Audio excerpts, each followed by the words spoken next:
上個禮拜咧就陪當事人去安徽嘅某一個小縣城打離婚官司。通過呢個事件咧，我先至明白咩叫做人多蝦人少。我哋代理嘅咧係女方，而女方咧佢係過錯方，男方就帶齊佢嗰班親戚，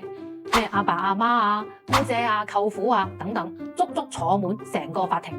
咁我當事人咧就孤零零咁坐喺另外一邊啦。一入庭見到對面咁樣嘅陣勢，女方即刻面如死灰。而最離譜嘅咧就係男方仲玩證據突襲，當庭掟出6份證據：出軌懷孕嘅醫院單據、同第三者嘅露骨聊天記錄、親口認錯嘅錄音，連男方老豆假扮女方爸爸打電話套路第三者嘅通話記錄都有。呢一啲證據喺小地方熟人社會分分鐘變成人哋茶餘飯後嘅八卦談資。咁同當街剝光當事人嘅衫褲有咩區別呢？咁見勢唔對啦，我就即刻舉手同個法官講啦。根據民事訴訟法134條，離婚案件涉及私隱，我哋要求閂門審。咁法官最後清走晒啲三姑六婆，剩翻雙方當事人同埋律師在場，咁冇咗班親戚喺度指手畫腳。雙方傾訴亦都順利咗好多。咁通過呢個案件咧，亦都俾大家一個法律貼士：離婚案件一定要申請閂門審。第一，喺開庭之前書面提交不公開審理申請書；